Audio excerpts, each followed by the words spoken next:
안녕하세요 친구들. 8월 13일 주일 사도행전 성경 읽기 함께 하도록 하겠습니다. 매일 한 장을 들으면서 소리내어 함께 읽어주세요. 오늘은 사도행전 21장입니다. 우리는 그들과 작별 인사를 한 뒤에 배를 타고 곧장 곳으로 갔습니다. 이튿날 우리는 로도에 들렀다가 거기서 바다라로 떠났습니다. 그곳에서 우리는 베니게로 가는 배를 만나서 그 배를 타고 떠났습니다. 키프로스 섬이 눈앞에 나타났을 때 우리는 그 섬을 왼쪽에 두고 시리아로 가다가 두로에 배를 댔습니다. 그곳에서 배가 짐을 풀기로 되어 있었기 때문입니다.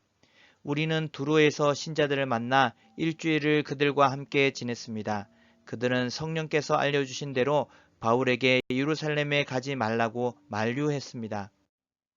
그러나 그들과 함께한 시간이 다 되자 우리는 그곳을 떠나 여행길에 올랐습니다. 모든 신자들이 아내와 아이들을 데리고 도시 바깥까지 나와 우리를 배웅해 주었습니다. 우리는 모두 바닷가에서 무릎을 꿇고 기도했습니다. 서로 작별 인사를 나눈 후 우리는 배에 올랐고 두로 지방의 신자들은 각자 집으로 돌아갔습니다. 우리는 두로를 출발하여 항해를 계속하여 돌레마이에 이르렀습니다. 우리는 그곳의 형제들과 인사를 하고 그들과 함께 하루를 지냈습니다. 이튿날 우리는 돌레마이를 떠나 가이사랴로 갔습니다. 그곳에서 일곱 집사 가운데 한 사람인 전도자 빌립의 집에 들어가 그와 함께 지냈습니다. 빌립에게는 결혼하지 않은 네 딸이 있었습니다. 그들은 모두 예언하는 사람이었습니다. 우리가 여러 날 그곳에 머물고 있는 동안 아가보라는 예언자가 유대에서 내려왔습니다. 그가 우리에게 와서 바울의 허리띠를 가져다가 자기 손과 발을 묶고 말했습니다. 성령께서 예루살렘에 사는 유대인들이 이 허리띠 임자를 이와 같이 묶어서 이방인들에게 넘겨줄 것이라고 말씀하십니다. 우리는 그 말을 듣고 그곳 사람들과 함께 바울에게 예루살렘에 올라가지 말라고 간곡하게 말했습니다. 그때 바울은 이렇게 말했습니다. 어찌하여 그렇게 울면서 나의 마음을 아프게 하십니까? 나는 예루살렘에서 묶이는 것뿐만 아니라 주 예수님의 이름을 위해 죽는 것까지도 각오하고 있습니다. 바울이 우리의 권함을 받아들이려 하지 않았기 때문에 우리는 주님의 뜻대로 되기를 바랍니다. 라고만 말하고 더 이상 아무 말도 하지 않았습니다. 이렇게 여러 날이 지난 뒤 우리는 떠날 준비를 하여 예루살렘을 향해 출발했습니다. 가이사랴 출신 제자들 몇 사람도 우리와 함께 갔습니다. 그들은 키프로스 사람 나손의 집으로 우리를 데려가 거기에서 묵을 수 있게 해주었습니다. 나손은 오래전에 신자가 된 사람이었습니다.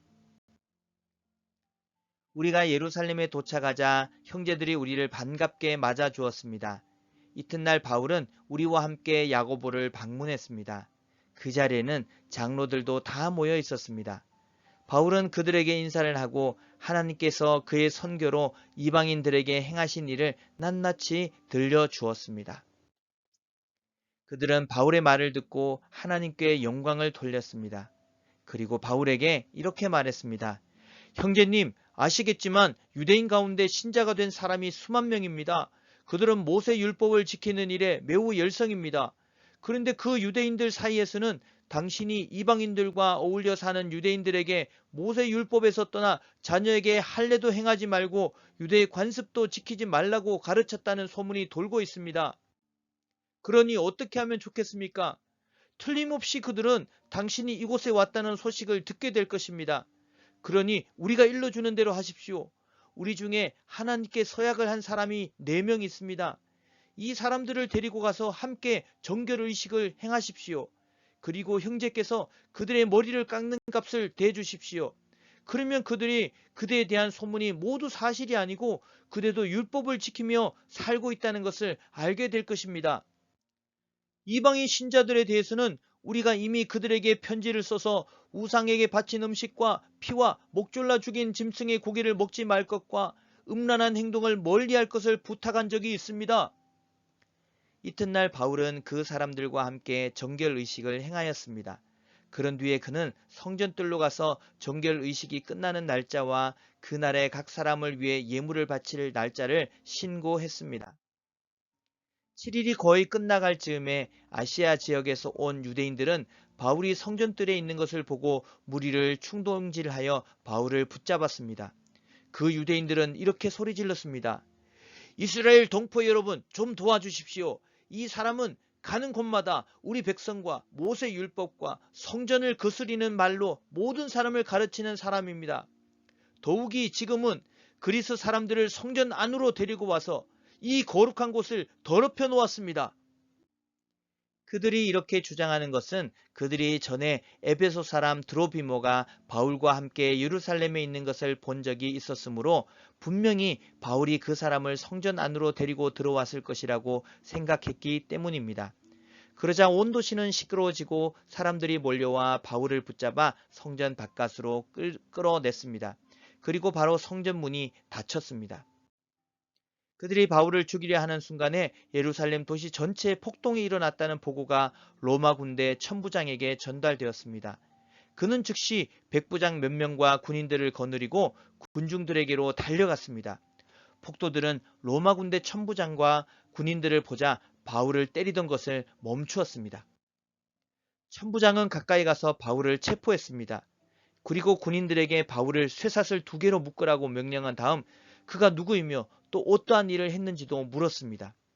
그러자 군중들은 너도 나도 소리를 질러대며 대답을 하는데 그들의 말이 저마다 달랐습니다. 천부장은 사람들의 아우성치는 소리에 이 사건의 진상을 알 수가 없어서 군인들에게 바울을 병령 안으로 끌고 가라고 명령했습니다. 바울이 층계에 이르렀을 때에는 군중들의 폭행이 너무나 격렬했기 때문에 군인들이 바울을 호위해야만 했습니다. 군중들은 바울의 뒤를 따라가며 계속해서 그를 없애버려라 하고 소리쳤습니다. 바울이 병영 안으로 끌려 들어갈 때에 그는 천부장에게 천부장님께 한 말씀 드려도 되겠습니까? 라고 물었습니다. 천부장이 대답했습니다. 그리스 말을 할 줄 아는가? 당신은 혹시 얼마 전에 폭동을 일으키고 테러범 4,000명을 거느리고 광야로 나간 이집트 사람이 아닌가? 바울이 이렇게 대답했습니다. 아닙니다. 나는 길리기아 지방의 다소에서 태어난 유대인이며 그 유명한 도시의 시민입니다. 제가 저 사람들에게 말할 수 있게 허락해 주십시오. 천부장이 허락하자 바울은 층계 위에 올라서서 손을 내저어 무리를 조용하게 했습니다. 잠잠해지자 바울이 히브리 말로 연설했습니다. 자, 오늘도 수고했습니다. 성경 읽기가 이제 일주일 남았어요. 끝까지 여러분 힘내서 잘 할 수 있길 바랍니다. 자, 내일은 사도행전 22장입니다. 내일 다시 만나겠습니다. 안녕.